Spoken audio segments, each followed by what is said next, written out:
Celebrities are going broke. Let's talk about it. If you don't know how to manage $1,000, you won't know how to manage 100,000, and you most definitely won't know how to manage $1 million or more, right? You won't know how to manage big money if you can't manage little money. Moral of the story: a higher income does not mean better risk management. First, you have to learn financial literacy and discipline. But look, we gonna get into the video. Let's talk about it. Celebrities are going broke.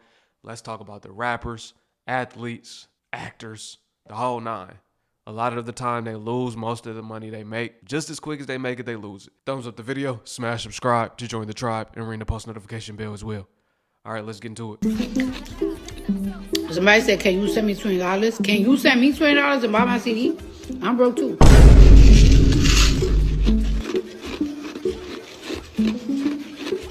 And I actually looked this up. 60 to 65% of NBA players go broke within the first 5 years of retirement. Yep. Now, you are not one of those because of the amount that you got, and you're relatively good with your spending. I was hurt. So because I got hurt 6 years, 7 years, the thought of I'm never going to play again, right? I'm never going to play again. And that process of I'm never going to make another dollar, you know, the horror stories of what's going on.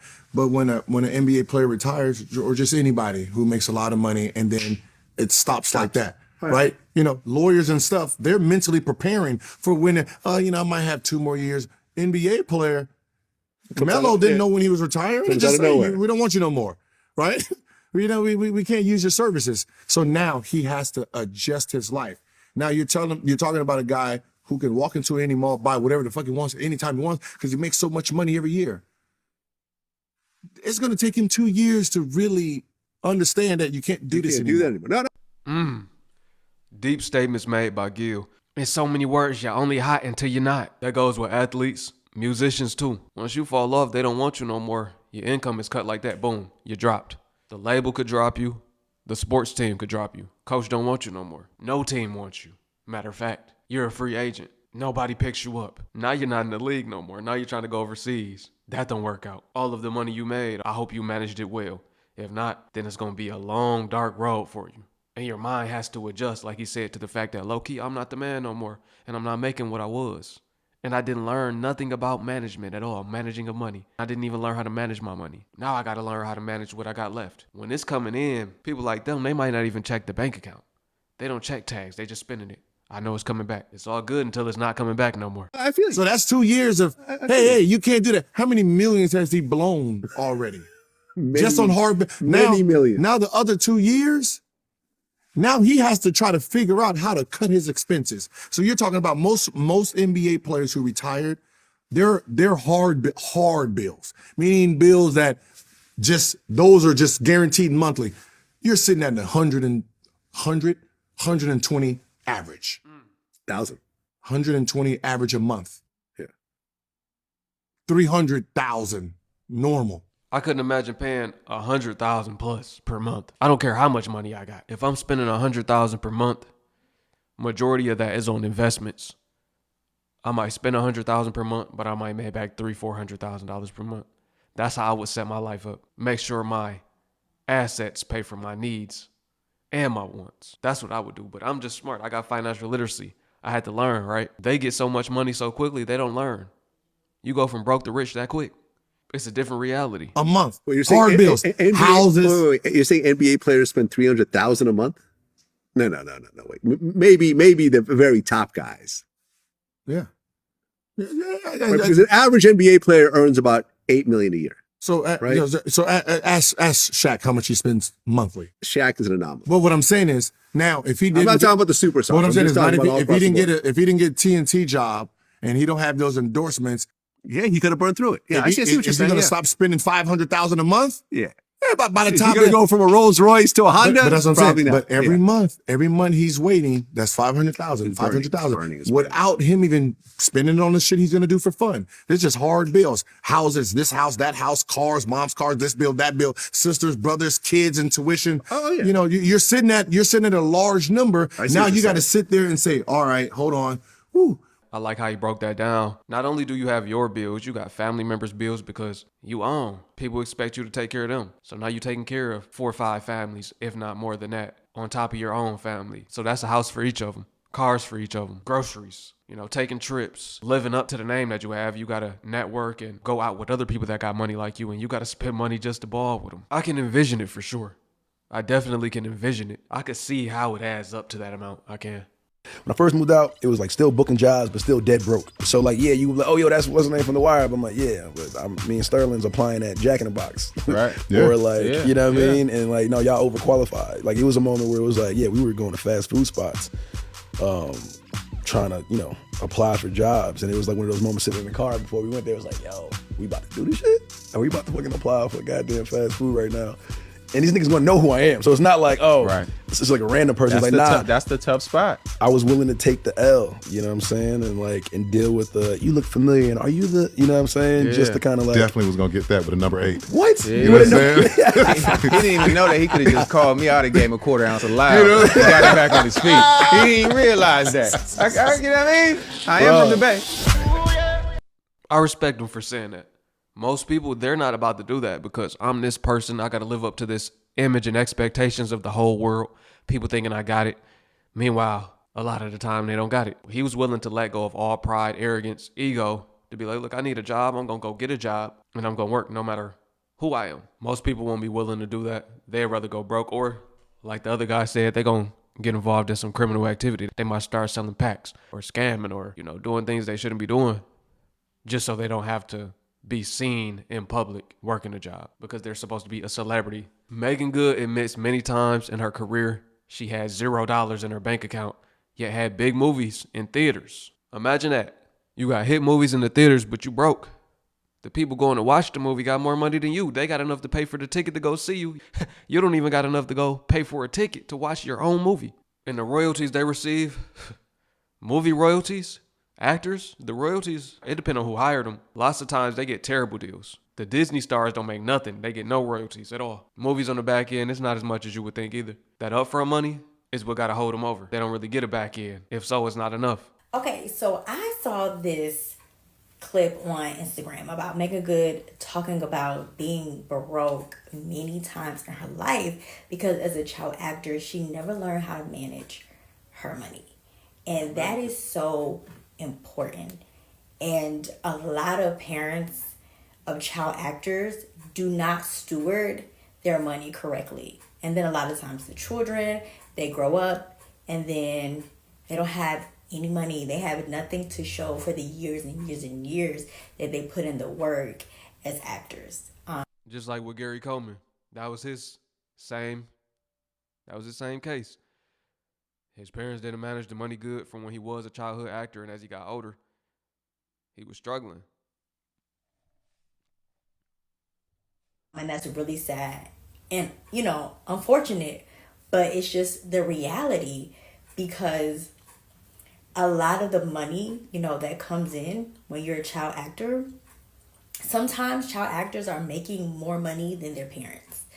And so if the parents never knew how to, manage their own money, then how are they going to start now managing money that their child is making, right? The child, doesn't have the capacity to be responsible for it. So it's a parent's responsibility.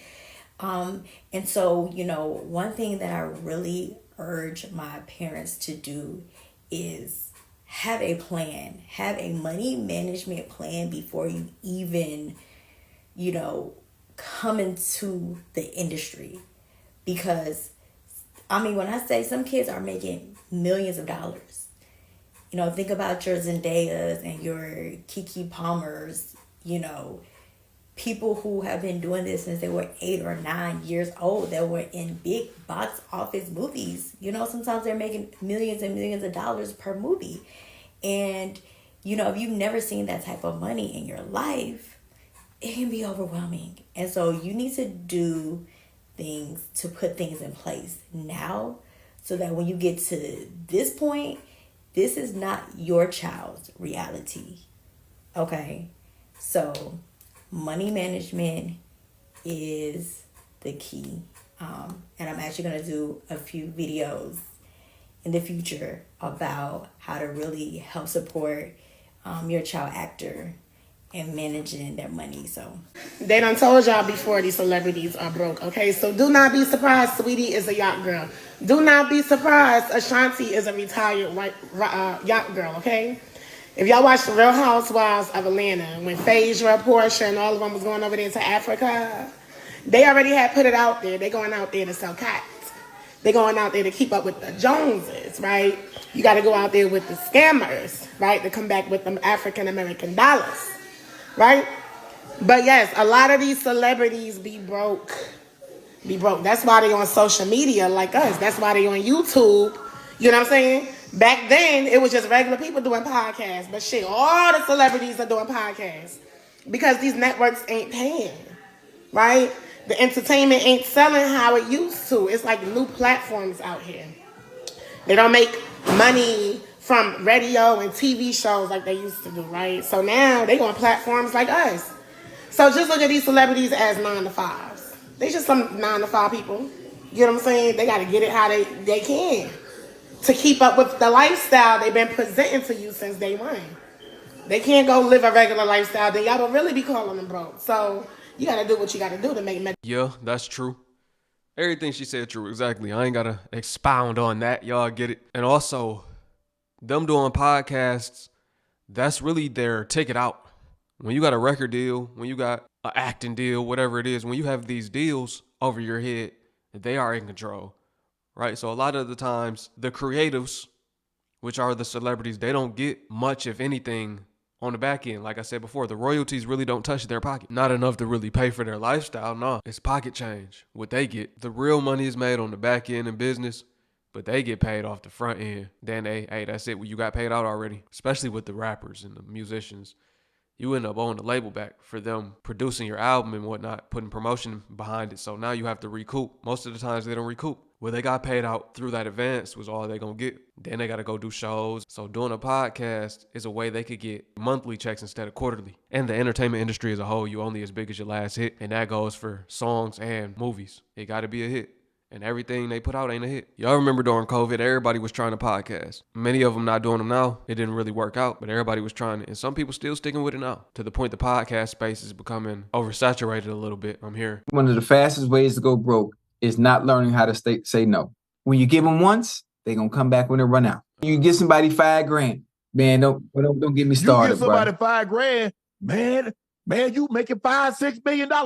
What's 10 grand to you? Shit. Bro, that's 5,000 more than you started with. You over here counting my pockets, talking about all that money I'm making. Considering that you came to me asking for money, you should be grateful. And I'm giving you the money with no expectation of you returning it. I'm never going to give somebody money that I'm expecting it back. Man, I had an uncle.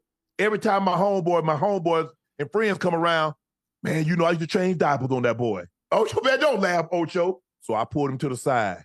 I gave him $3,500. I said, don't tell that damn story no more now. But I go to the Super Bowl and I come back. Mm-hmm. My mom had 8 brothers and sisters.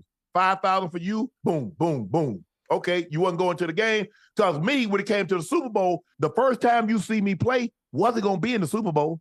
If you hadn't seen a preseason game, or regular season game, or a playoff game, and you think the first time that you're going to see me play is going to be in the damn Super Bowl? And when you get that money out, it's a setup.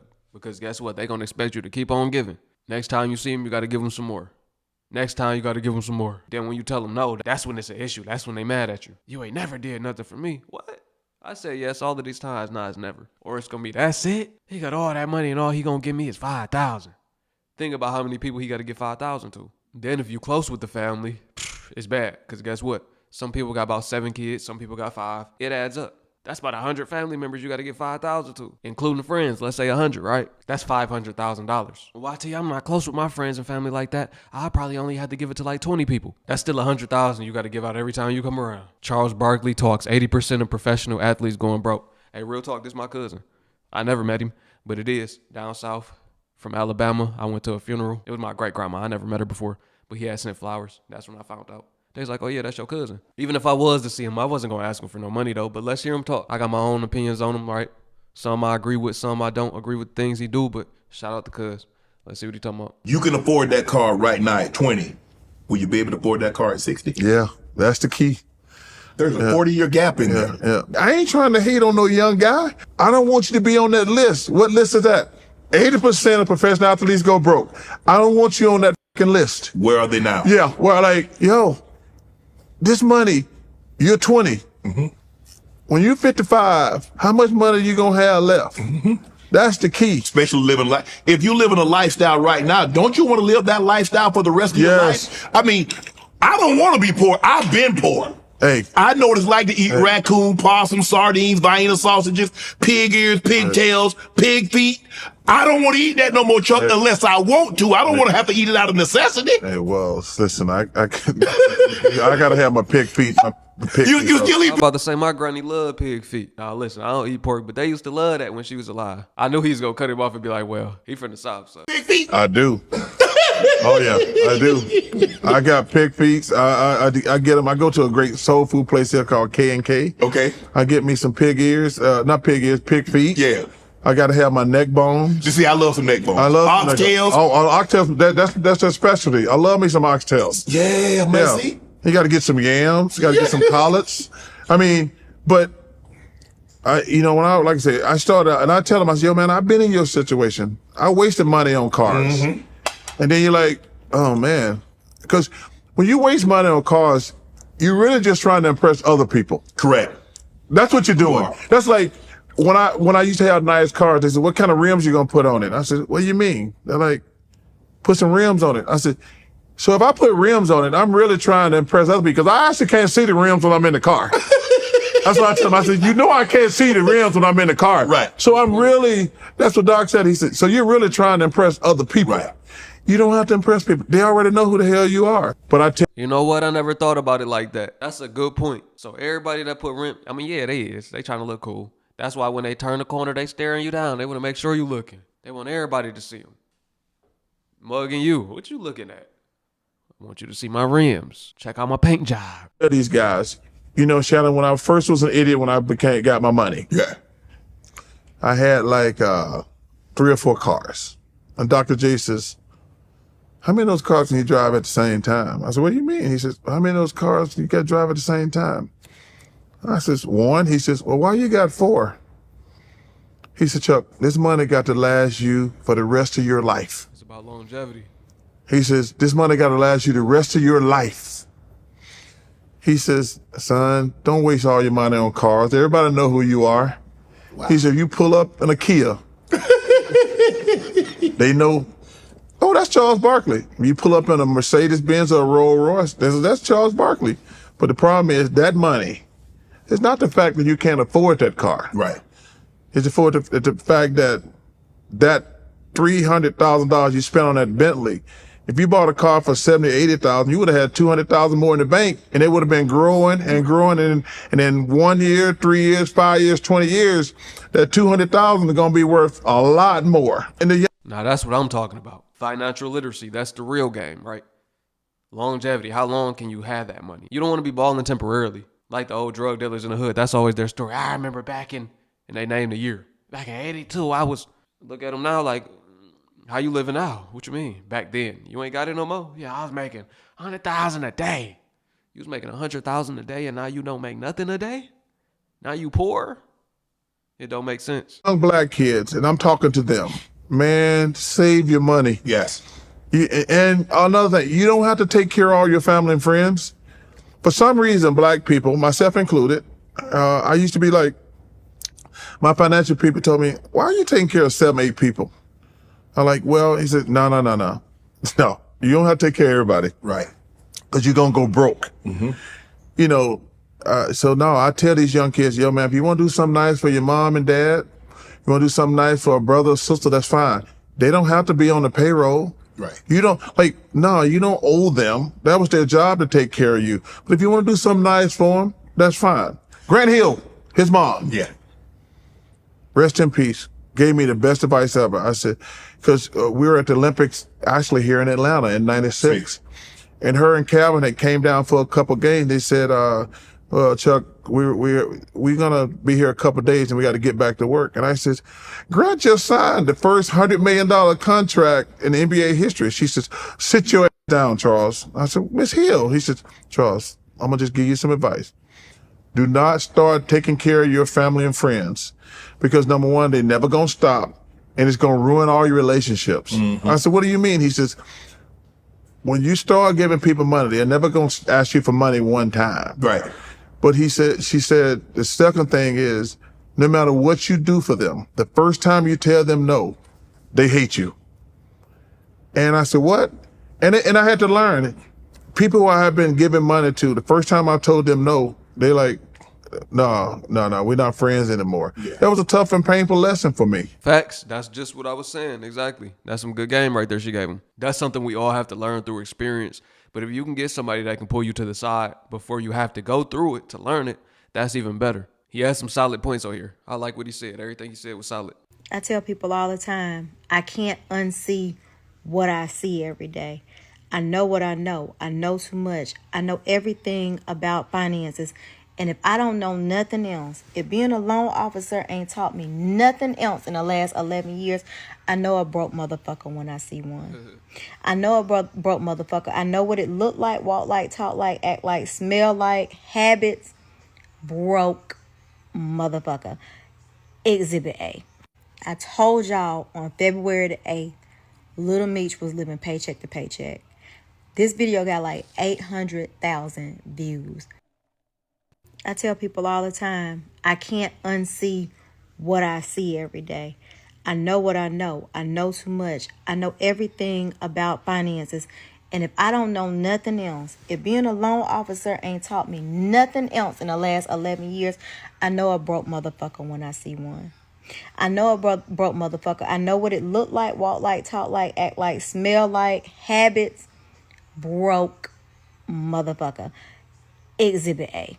I told y'all on February the 8th, Little Meech was living paycheck to paycheck. This video got like 800,000 views, thousands of comments. People, they said I was lying. They called me a liar. They said, I ain't know what I was talking about. Of course he got money. Of course his daddy got money. Y'all, most Americans, regardless of how much money they make, are living paycheck to paycheck.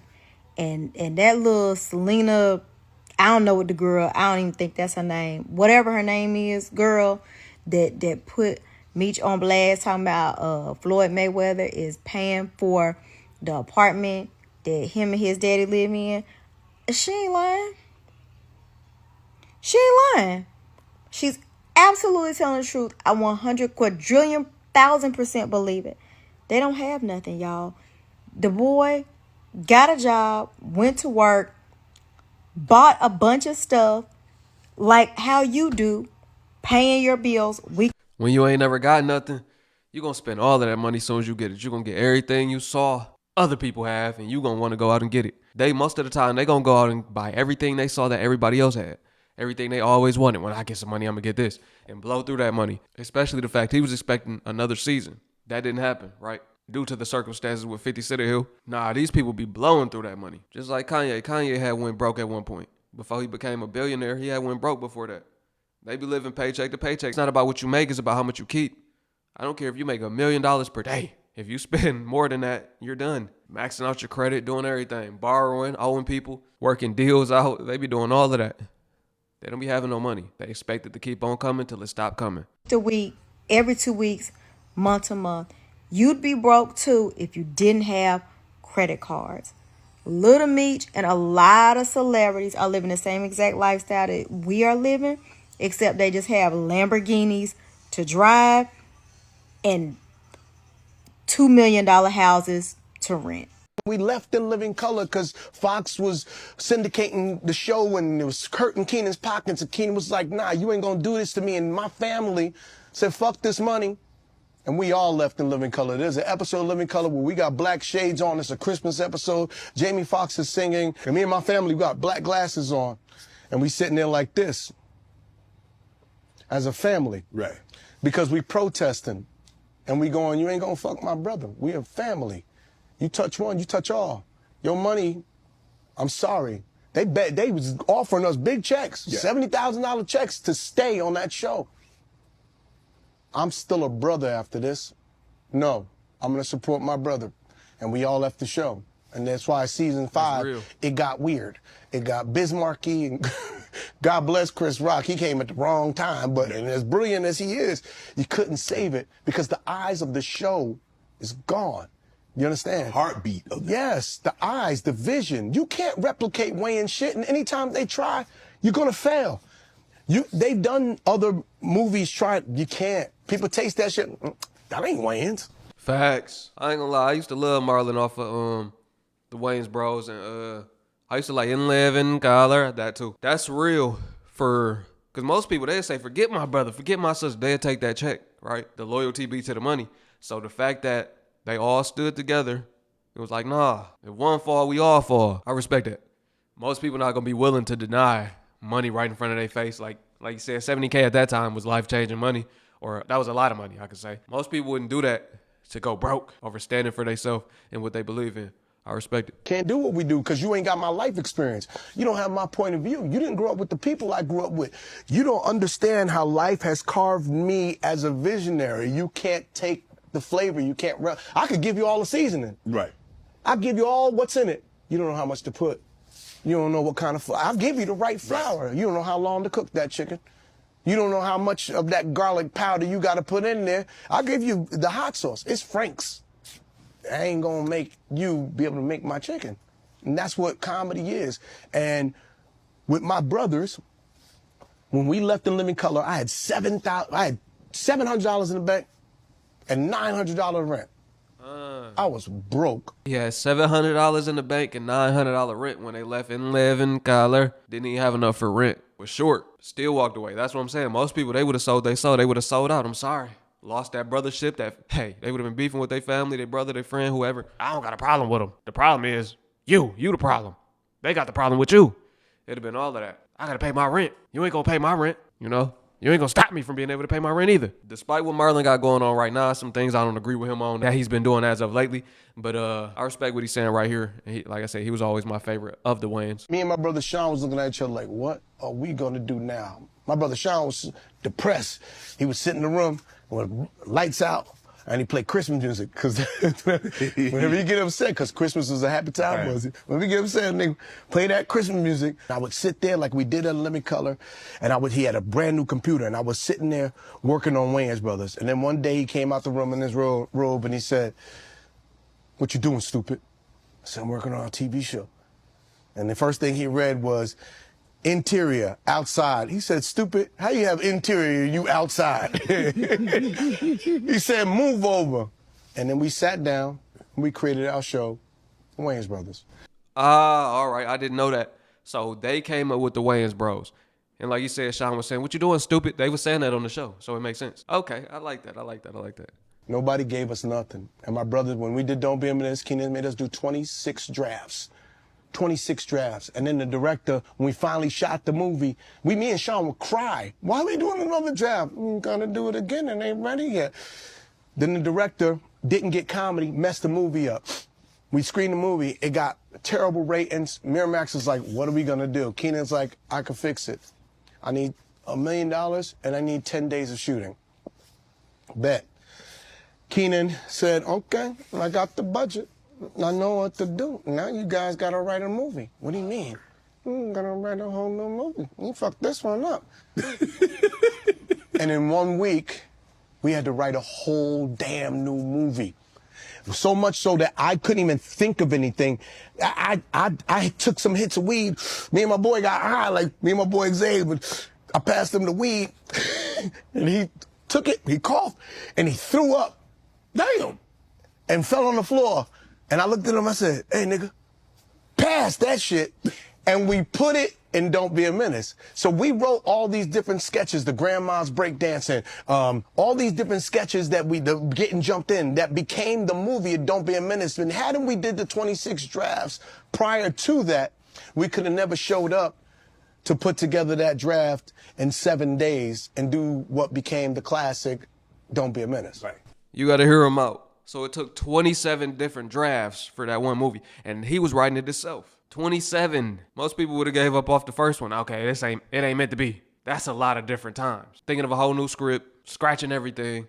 They already shot it once, had to shoot it again. I'm talking about hard work. And I didn't know that he was behind a lot of these movies. He don't get the credit he deserves. Them as a family, they don't get the credit they deserve. That's how it goes. You said he Damn, I got stories. Shit, I need a second. Damn. That was I look at my face in the mirror and I don't know I'm this old. You mentioned that Keenan made you write it. Rewrite it 26 times. I can imagine the length of time that you and Sean spent coming up with the first script. Yeah. And then to rewrite it. Yeah. And to rewrite it. Yeah. And then say, you know what? Y'all messed it up again. So guess what? I got $1 million from Miramax and we're going to do it again. Yeah. Did you like, man, come on, Keenan, bro? The whole time. Let's just roll with it. We wanted to fight this nigga. I was like, Sean, you get the legs. I'll kick him in the chest. We was so mad. But you look back and you go, oh, I see why Yoda made us do those things. Mm-hmm. And now we're Jedis. Mm-hmm. And he's like, I'm so proud of you. And to hear that, you know, from my brother Keenan, like, I'm proud of you. You're doing great work. You know, I worked my whole lifetime to be able to hear, I'm proud of you. You're doing great work. My brothers don't pass out compliments. No, they don't laugh. I go, how'd you like it? I put it on, and when something funny happens, they go, that's funny. Damon just. He said they don't even laugh. That's funny. I'm like that too. It's hard for me to laugh. I'm the same way. That's funny. That's funny that he said that they the same way.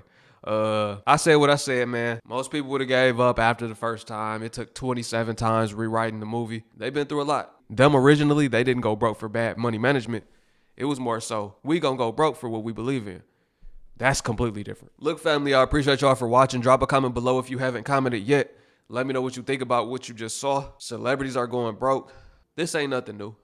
Bad deals, always been a part of the entertainment industry. Just signing your rights away without having a lawyer present, thinking that, you know, their lawyer has your best interest when they don't. That's been a thing. Because, you know, sometimes they'll bring you the lawyer. Why would you trust that? Like, they lawyer gonna be on your side. Especially when you coming out of the hood, you don't know nothing, you never had no money. You just urgent to get something and be somebody. A lot of people just want to be famous. They don't even think about the business side. Just like with music, you got the creative side, which is music. Then you got the business. You got to have the business side too. It's the same thing with acting. You got to have the business side too. But most of the people with talent don't. And they don't have nobody around them that does. I appreciate y'all for watching. Peace to my Hebrew fam. Shalom. I'll catch y'all on the next one.